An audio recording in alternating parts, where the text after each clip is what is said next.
Welcome. I'm E.G. Marshall. Wherever God erects a house of prayer, the devil always builds a chapel there. And 'twill be found upon examination that the devil has the largest congregation, according to Mr. Daniel Defoe. But it's so hard sometimes to resist the devil. His arguments can be so convincing, and we here below are only human. All too human. I can't convince you, can I, Eddie? I don't care what happens to me. I know. Eddie, I'm sorry. It's just a man has to do what he has to do, that's all. He can't help himself. That's right. He can't help himself. I guess I have to say goodbye. Goodbye, Tom. Goodbye, Eddie. Eddie. What is it, Tom? I just want the bullet holes to be in the front.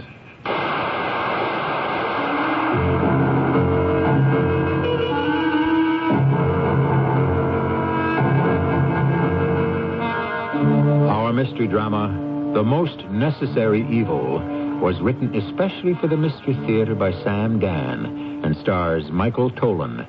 I'll be back shortly with Act One.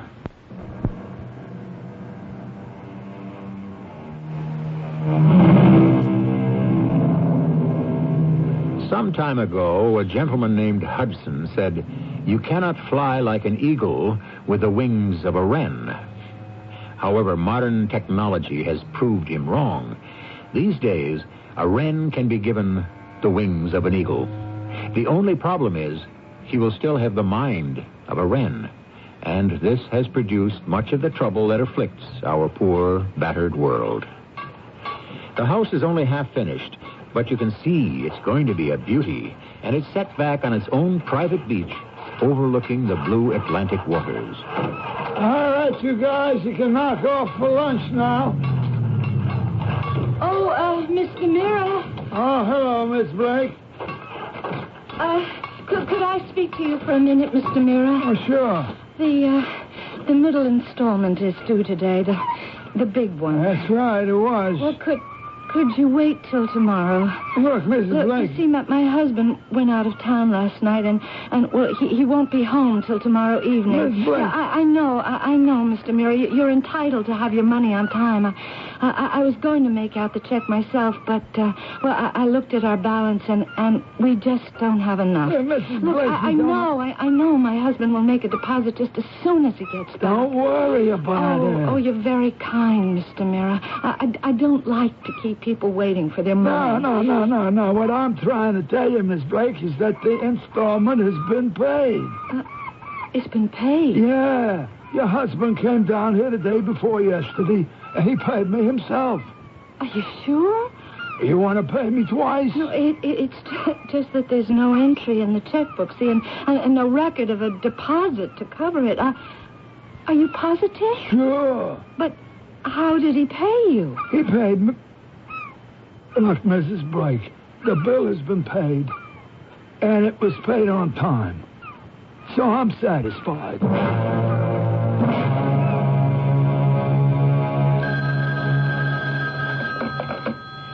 Hello?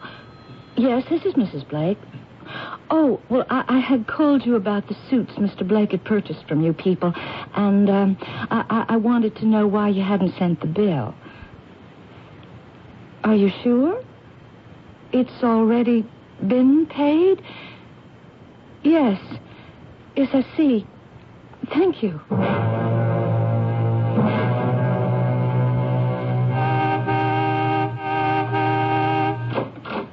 Hi, darling. I'm home. Hey, Dora.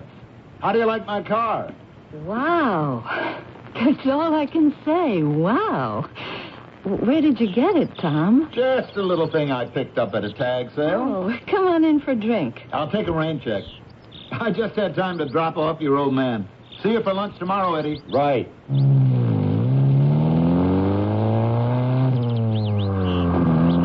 Well, how about giving the old man a kiss? Did you have a good trip? It was a trip. Oh. Why, how blasé can you get? You left home day before yesterday. You've been in London, Paris, Amsterdam, and Brussels. And here you are back again 2 days later. That's miraculous. Yeah, there's really nothing to it. How about dinner? You can take me out. Okay. First, I'll have a drink. A drink? You generally don't have a drink in the daytime. Mix one for you? No, thanks.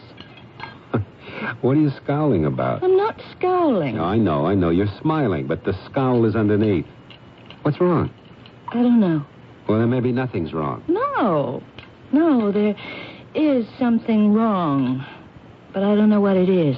It could be your imagination. Eddie, I'm scared. Of what? Something. I'm terrified. I have to ask you again. Of what? Eddie, where's the money coming from? The money? We've been saving for years to build the beach house. So? So, today, the middle installment was due. Oh, that's right. I clean forgot. I better transfer some money from those savings accounts. I went down to see Jake to tell him we'd be late with the check. Well, why did you do that? Dora, I'm handling it. Well, I was going to write out a check myself, but I couldn't. So I thought I'd explain why we'd be late. So what if we'd be a day late? But he said you had already paid him. He said that? I didn't see an entry in the checkbook, so I said it was impossible. And then he started to say something, and suddenly he thought better of it. How did you pay him, Eddie? I mean, there are other things, too. The suits you bought and my new coat. I found out they've all been paid for, but there are no entries in the checkbook. Where's the money coming from? Eddie?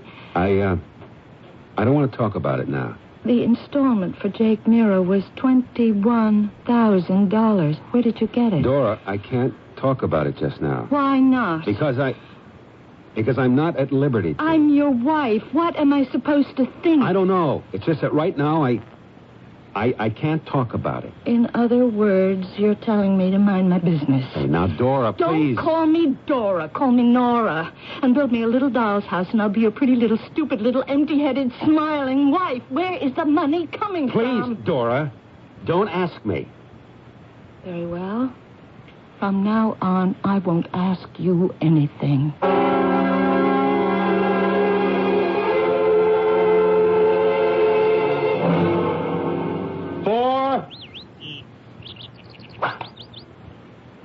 Oh, that's a real nothing shot, Eddie. Traveled all of 50 feet. Partner, keep your mind on the game. Yeah. Tom, I don't know what to do. About what? About Dora. My Dora giving you trouble? She knows about the money. What does she know about the money? She knows I've got a lot of it. Why'd you let her find out? Your trouble is you're not married. No, that's not my trouble. It's my salvation. When you're married, it's almost impossible to keep certain things from your wife. All right, you'll have to tell her you make the money. That's your job. She spends it, that's hers. You don't know Dora. What's to know? She's a woman, isn't she? Just tell her politely, but firmly, even lovingly, that there are certain things which are simply none of her business. Period. Now, let's play a little golf, shall we? You want to go out tonight? If it pleases, my lord. Dora. Yes, my lord. Oh, come on, cut that out. Yes, my lord. Oh, for crying out loud, what's going on anyhow? What's all this my lord business? Would my lord rather I called him something else? Look, Dora, the joke wasn't all that funny to begin with. Now it's becoming tired. Joke. Would I dare to jest with my lord? Never. All right.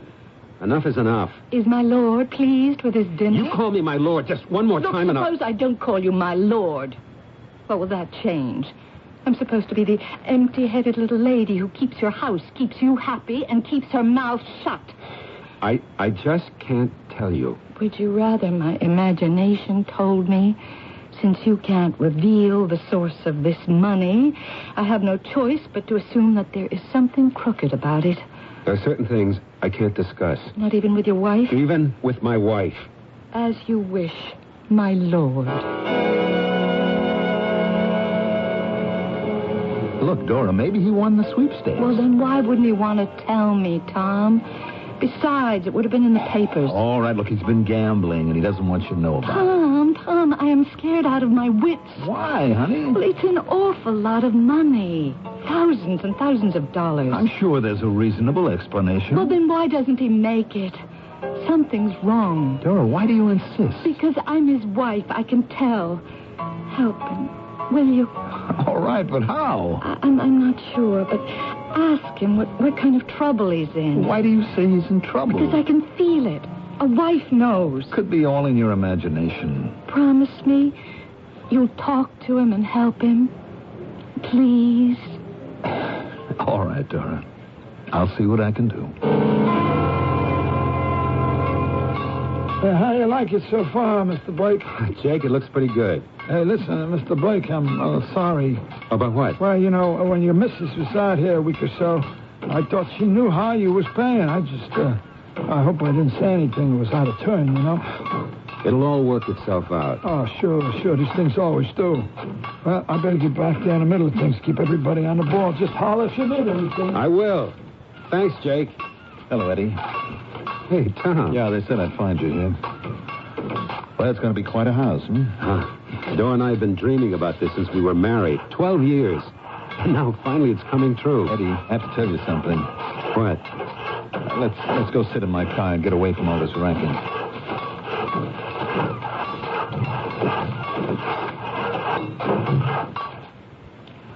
Eddie, I saw Harvey last night. What did he want to see you about? I wanted to see him. Why? I met Dora for a drink yesterday afternoon. Dora? She's very upset. I know. She asked me to see if I could help out whatever jam that you're in. Now, you can imagine how the conversation went. Yeah. As we talked, I realized what a serious thing this is with her, so I figured I'd better check it out with Harvey. Hey, this is a personal thing between me and my wife. Is it? Tell me, Eddie. Is she going to be satisfied with whatever you tell her? No? Is she going to keep prying and trying every which way she can to find out what's going on? Huh? Eddie, come on, the truth. Yeah. That's what Harvey said. So then what's the future? What do you mean by the future? The future, the place where we're all going to spend the rest of our lives. How do I know what the future is? I guess you don't. That's why we have people like Harvey. They see right into it. What does Harvey claim he can see? This kind of situation where she'll keep at you, Eddie, until one day she breaks you down and forces you to tell her. I swore I'd never tell anybody. Eddie, I'm trying to help you. Harvey is trying to help you. You understand that, don't you? Yeah, sure. So looking at the thing objectively, there's only one solution. You have to divorce her, Eddie. Divorce? What are you saying? I'm saying it's an order, Eddie. It's an order. Just when we thought we'd heard everything, here are new grounds for divorce. Amor omnia vincit, said the Latin poet. Love conquers all. Does it? Be patient. We shall find out shortly when I return with Act 2.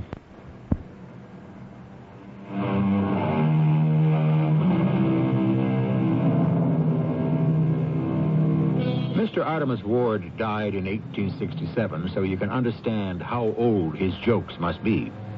However, most of them are still fresh and even more meaningful than ever. When Mr. Ward said, "Let us all live within our means, even if we have to borrow money to do it," wasn't he describing the problem that faces so many of us today? Yes, these days. How do we live within our means? Oh, just hold it. You and Harvey can't tell me I have to divorce my wife. Cool down, Eddie. Who do you think you're talking to? This is my own personal affair. You don't have any personal affairs, Hey, Eddie. just a minute, Tom. Neither you, nor Harvey, nor anybody else is going to come into my bedroom and tell me what to do. Harvey can come into any room in your house anytime he feels the operation is in danger. Okay, goodbye. Where are you going? I'm out. What are you out of? The whole business. I quit. I'm sorry, Eddie. It's my fault. I should never have gotten you into it. I told you at the very beginning, once you're in for good. For good? All right, for bad. But you're in forever. You just can't grab a quick buck and say thank you and goodbye. I thought I made that clear. I see now that I didn't. Look, I'm sorry, Eddie. There are times when I'd like to get out, too, but this is a college that doesn't have any alumni. Only dead ones. I'll keep my mouth shut, Tom, I swear. It doesn't work that way. Harvey's giving you a break. Look, Harvey could say get rid of him. Get rid of him. But he doesn't. He comes up with this extremely logical solution. Yeah, logical. Divorcing my wife. Eddie, the marriage is gone. We love each other. What does love have to do with it? She'll pester you until she gets the truth out of you. She'll say, quit or I'll divorce you, and you can't quit, so... Tom, please. And if she does find out, that introduces another problem. I only wanted to make a little more money. Eddie, there's only one way. Believe me, you have to divorce her. How can I divorce her? What can I tell her? You tell her there's another woman. Oh, she knows I never look at other women. Harvey can get you one for this purpose that any guy would look at. I can't do it. I simply cannot do it. You want me to tell that to Harvey? Yes. No. I don't know. Oh. Let me think about it.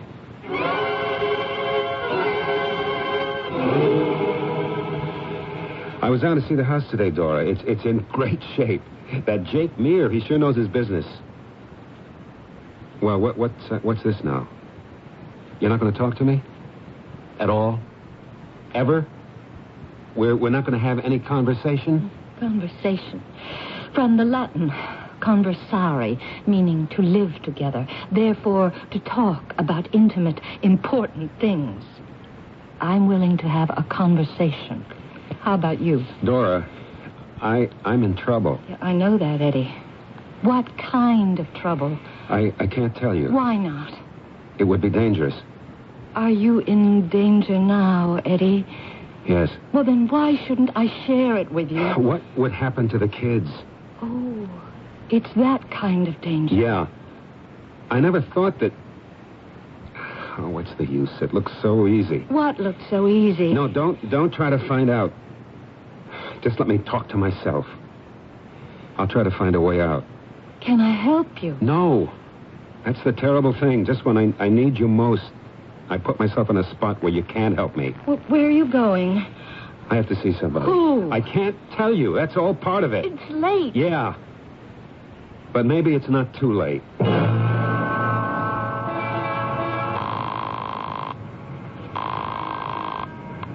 Hello? It's me, Tom. Hey, it's almost 11 o'clock. I have to see you right away. Can't it wait? No. I'm coming right over. Look, I have a friend here. Oh. She'd be embarrassed. It's important. Where are you now? A phone booth on West 18th, across the street from the all-night gas station. All right, go to the next block, River Road, and turn right and park. There's a bench facing the water. We can sit and talk for a couple of minutes.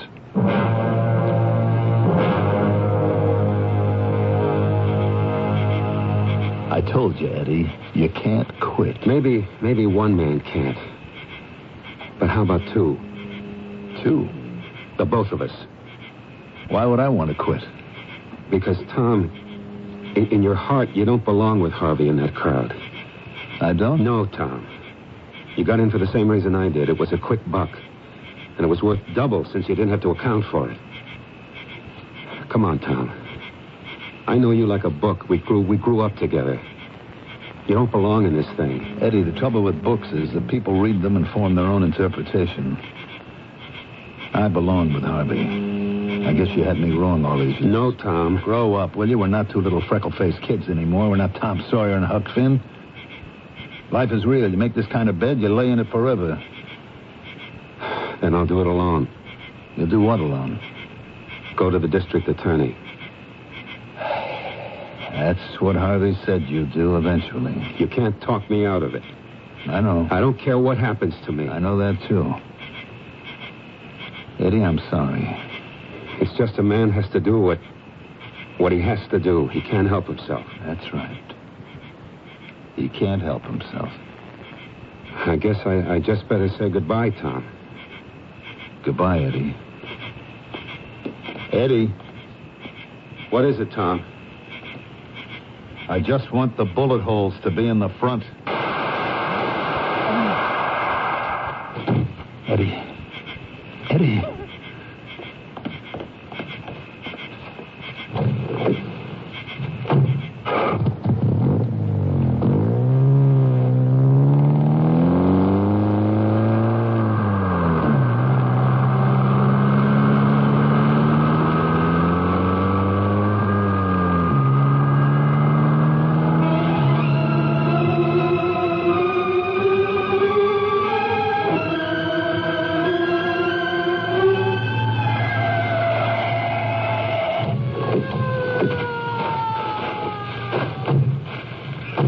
He's dead, Lieutenant. Yeah, I see. Evidence isn't here yet, huh? Are you the one that found him? Yeah, I was on patrol.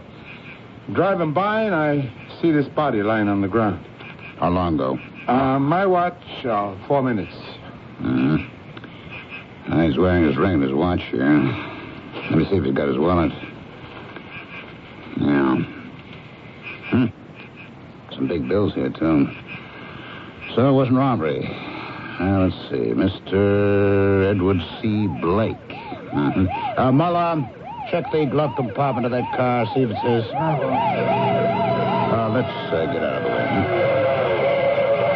Lieutenant, car's registered in the name of Edward C. Blake. Yeah, now that figures. He came here, he parked, he got out of the car. Why, Lieutenant? Well, he must have met someone, and whoever it was shot him. Mullah, go over the ground, see if you can find anything. Anything at all. Okay. What do you think, Lieutenant Crane? What do I think? In a case like this, until proved otherwise, I always say, look for a dame. I'm sorry I have to ask you these questions. It's all right, Lieutenant Crane. Please ask me. Did Mr. Blake have any problems? He was worried sick. About what? He said it was too dangerous for me to know. It had all to do with this mysterious money? Absolutely. You say he was an engineer? He was assistant to the vice president in charge of international plants and maintenance for general communications. What did he do there? The company has installations all over the world. He would have to travel all the time to inspect them. Oh, don't you see, Lieutenant Crane? Don't I see what? Well, since he traveled so much, he may have been involved with smuggling of some sort. Well, what else could it have been? Tell me, did he ever give you cause to be jealous? In what way? The usual way. Because of another woman? Oh, no. No, not him. No, never him. You're sure? Well, you have no right to make these insinuations. I'm sorry, Mrs. Blake. It's a question that has to be asked. What happened last night? He left the house. It was almost 11. Did you ask him where he was going? He wouldn't tell me. But I could sense he was headed somewhere to meet someone and to have a showdown. And that's all you can tell me? Yes. Can you tell me anything? I'm afraid not. At this time. At this time. Well, that's very good officialese, isn't it? It's always what the police say when they don't have the faintest idea what's going on. I'm sorry. As soon as we know anything, we'll tell you. Please. I promise. Oh, Dora. Oh, Tom. Tommy. I can't believe it. He can't be gone from us. Not Eddie. Poor Tom. Listen to me, will you? I'm supposed to be comforting you. Your being here is a comfort to me. I know you loved him. It's just that we go back so far. I mean, when weren't we pals? Dora, I want you to know my friendship with Eddie can never be broken. And that extends to you and to the kids. I mean, I want to talk to you about practical things. It hasn't really hit me yet. Dory, do you need any help with the arrangements? Oh, would you please, Tommy? I'm just not sure I can go through with it. It's taken care of. Money? Oh, I understand we have quite a bit of that. Well, it won't last forever. Well, there's his pension and insurance. Look, I don't want to talk about money. Money killed him. Why? We didn't need all that much. He was a man. He saw it differently. He got himself mixed up with criminals. We don't really know that for a fact, Dora. Well, what else could it have been? I don't know. But isn't it obvious? Where else would the money be coming from if he weren't tied up with smuggling or something like it? And there was that stupid detective. What stupid detective? Lieutenant Crane, supposed to be in charge of the operation. You know what he said? Eddie might have been mixed up with a woman. I mean, Eddie... He doesn't know Eddie the way we did. I can see it now. It'll be in the papers for 2-3 days, and then it'll all just disappear. Don't feel that way, Dora. The police usually do a good job. Look, what you need is some rest. And I have a lot of details to take care of. I know. You were a good friend to him, Tommy. The best friend a man ever had.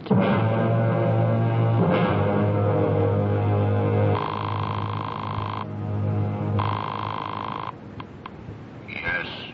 Harvey, it's Tom. And? It seems the police might be willing to believe that Eddie was killed by a jealous woman. I see. You suppose we could create a jealous woman? No problem, Thomas. No problem. With some people, it seems, nothing is a problem. However, this must give one pause. After all, we're reasonably certain Eddie was faithful to Dora, and now that he's dead, how can you possibly find the jealous woman who killed him? Especially since we were there and we know the identity of the real murderer. Patience. These things usually sort themselves out in Act 3.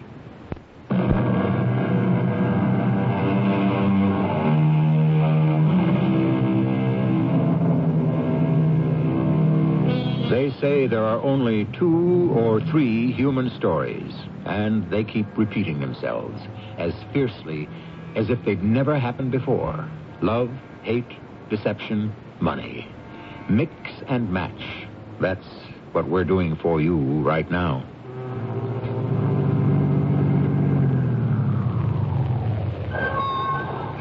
You want me to fill her up? I'd rather you could fill me up. What? I'm from homicide. Oh. What can I do for you? Were you around here last night? Me? I'm around here every night. You can't get kids to work no more. Who wants to sell gas at night? Besides, you're a sitting duck for all them hold-up guys. There was a man murdered a couple of blocks down around the corner on River Road. Oh, yes, I heard it on the news this morning. What was it, a robbery or something? We don't know. It was about 11:15. Where were you? I was just inside having my coffee. Did you see anything? Hear anything? Did I see anything? No. Did I hear something? Yes. I must have heard the shots, except I thought they were backfires, you know. So I didn't think about it. Did you hear anything else? No. We have this idea. There was a meeting. The dead man and the killer each came in their own car. The killer got away in his. Would you have seen a car come down the street along about that time? Oh, no. Are you sure? Yes, when I'm sitting in that chair, I can't see the road out the window. But now that you mention it, I did hear a car. Oh, yes? Yes, it came from River Road. It made the turn and came past here. Then I could hear it make a turn again. That'd have to be on Sessions, which means it had to turn right. Sessions is one way. It turned right on Sessions. And it was making time, let me tell you. It turned into Sessions. Okay, maybe we can pick up the trail.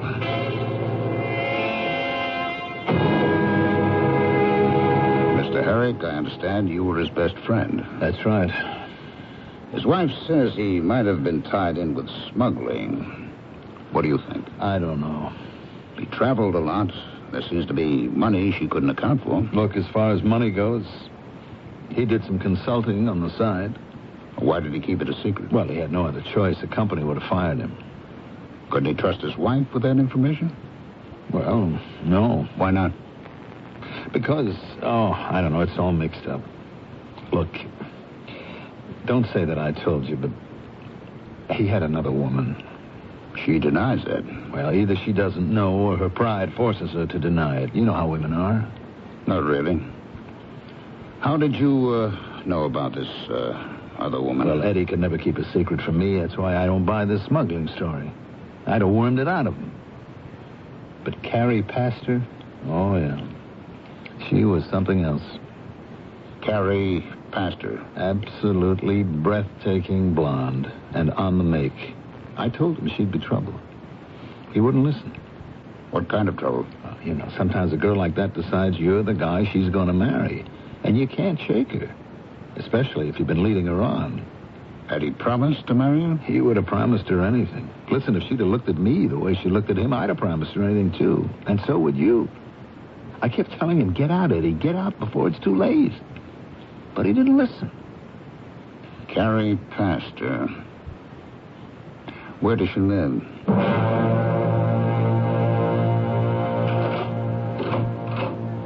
Yeah. Are you the landlady? Me? Nah. I'm the superintendent. Truth is, I'm just the janitor. What do you want? My identification. Hey, a cop, huh? Hey, you want to come in? Thank you. I've been ringing Carrie Pastor's bell. There's no answer. Well, there ain't about to be an answer either. She flew the coop. What? Well, you know how these little pigeons are. Here today, gone tomorrow. You know where she went? How do I know where she went? I don't even know where she come from. Well, didn't she need some kind of identification to rent an apartment? Nah. All she needed was money and to behave herself. What can you tell me about her? Oh, sharp little cookie. Great looks. She was out to hook a rich guy. Where did she work? She worked in her apartment. What are you telling me? Oh, she's the kind of dame that, goes to work on a guy. You know what I mean? I mean, she hits him for money, clothes, or rent. If she was as great looking as you say, why did she settle for a dump like this? She could have done much better. We used to talk about that, her and me. You know what she said? If all you want from a guy is dough, grab all you can get. But if you want him to marry you, don't let him set you up too good. It's that way he feels he's giving you enough. Keep it poor, keep him guilty. Yeah. Did you ever meet the guy? I'd see him come in, go out. He's the one that was killed the other night. Well, I recognize the picture. Also the name. Edward Blake. What can you tell me about their relationship? Oh, she was crazy about him. Look, I seen hustlers work in my time. you wouldn't know it to look at me, but I wound a few guys around my fingers myself once. And she really loved him. How do you know? Well, she told me. She come down here for a drink, She'd cry on my shoulder. I told her, I says, honey, they never leave their wives. And so she says, if I can't have him, nobody will. Well, I figured it was just the booze talking. I don't know, she might have meant it, huh? And you really can't tell me anything about her, can you? What's to tell?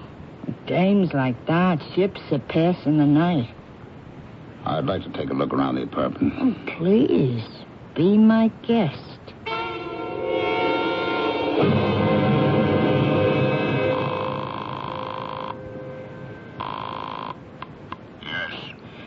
Sarah Clegg. Well? I think the lieutenant bought it.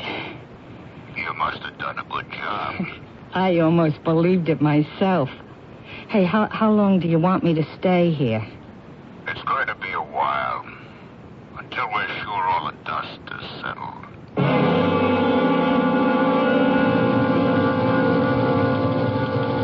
Well, get this description out. It's the blonde. Her name is Carrie Pastor. It's probably not her real name. That's all we had to go on. Yes, who are you? My name is Michael Dempsey. Why do you look so familiar? You spoke to me. I own the gas station on West 18. Oh, yes. What can I do for you? Well, I don't know. Maybe it's crazy. I talked it over with the wife. She said it was crazy. What's crazy? Well, one little thing. It can give you the whole ball of wax. Or, on the other hand, it don't have to mean a thing. You asked me if I heard something that night. I did. And I said I heard a car go past. Yes, I remember. But I says to myself, why didn't I tell that cop more? About what? About what kind of car it was. You said you couldn't see it. Yeah, but I could hear it. What did you hear? Well, the average car is a car. They all sound alike. Some might be better tuned than others, that's all. What are you trying to tell me? I remember about this car. It had the smoothest engine sound. Smooth like silk, like good whiskey, Well, to my ear. So? So, it's barreling down West 18th. Now, he has to slow down for the turn onto Sessions, okay?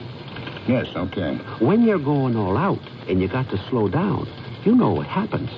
you lose the speed and need the power to make the turn. You get that whine in the transmission. But in this car, even that whine was smooth because the friction was less on account of... Oh, look, all I can say is it had to be one of the world's most expensive sports cars. Like what? Like a Merletti. No, better than that. This could have been a Nisata Asmara. What else? Well, that's it. And now that I think about it, what have I really told you? Late at night, I hear what I think is an expensive sports car racing down the street. What's the name of that car again? Well, there's all kinds, you know. But I figure it could have been the Merletti or the Isata Asmara. Yeah. Oh, now look, it don't mean the guy driving it was the one that done it. He could have just been coming by, you know. Well, thank you for coming by. You think I helped? You never know.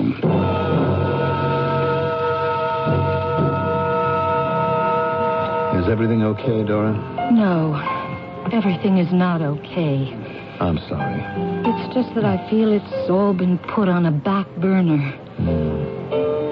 Don't the police tell you anything? Oh, yes. We're working on it. We're following leads. We expect to have a break very soon. Meanwhile, the days go by, the weeks. Soon it'll be months. And then it'll be last year's murder. I'm sure they're doing the best they can. Ah, this mystery woman angle, it's wrong. They're wasting their time. Dora, you can't let your pride... But it's true. I know Eddie better than anyone. There was no other woman. How do you account for that landlady's story? It's a lie. Why would she lie? There are people who'll do anything to get their names in the papers. How about another drink? No. I want to go to police headquarters. Will it do any good? I don't care. You have to pester them. But, Dora... Could you give me a lift, Tom?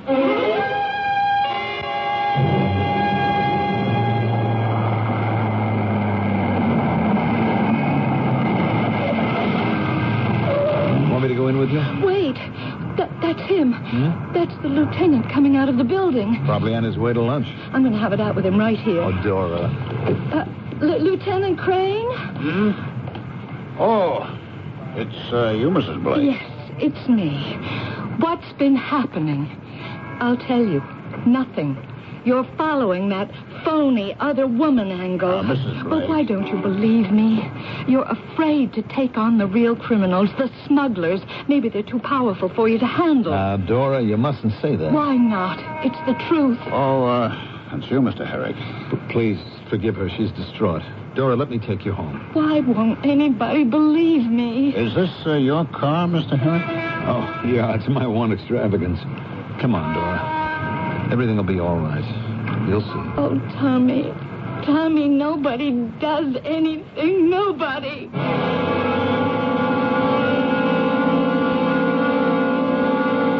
What are we parked here for, Lieutenant? He's bound to pass by sooner or later. Who?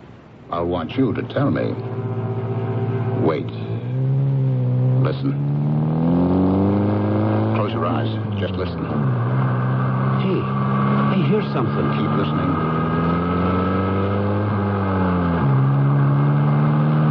That whine. It's the same whine. Thank you, Michael. Thank you very much.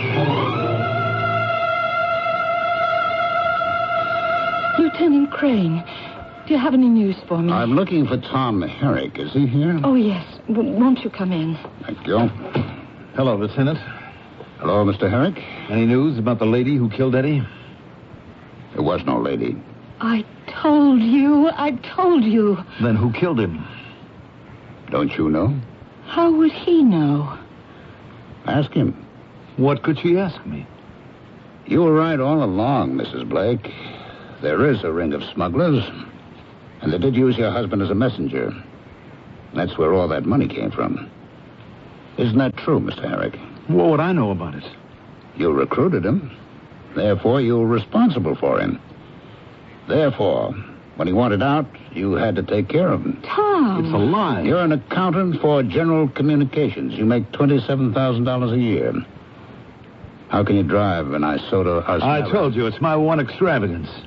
You live in a penthouse on East Grant. Every stitch you wear is custom made. Well, what is he saying? Can't prove a word of it. Well, then why should he accuse you? We're going to keep you under watch like a bug beneath the microscope, Mr. Herrick. You won't learn a thing. You can't prove a thing. Yes, I know. We won't have to. You're going to tell us of your own free will. We won't be able to stop you from talking. Tom! You're out of your head, Lieutenant. Your only chance is to come downtown with me now and sign a confession. Why should I sign anything if I'm innocent? Dora, believe me. Eddie and I, we were kids together. If you don't, I'm going to walk out of here and forget the whole business. But the people you work for, they'll see that you are under surveillance. They'll know you're under suspicion. What would your life be worth then? Only we can save you, Mr. Herrick. Do I go downtown with you or without you? Tom, you didn't kill him. Mr. Herrick, I'm leaving. No, Lieutenant. He couldn't kill his best friend. When money is your master, you don't have any friends. Tell him he's lying.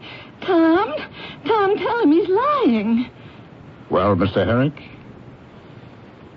what do you say? Take me with you, Lieutenant. Take me with you. Tom! That one word, that cry of disbelief or of awakening awareness, she speaks for everyone who has been betrayed. And at one time or another, that's probably every one of us. Love, hate, lust, and betrayal. These weave the very stuff of drama. And I'll be back to finish the design shortly.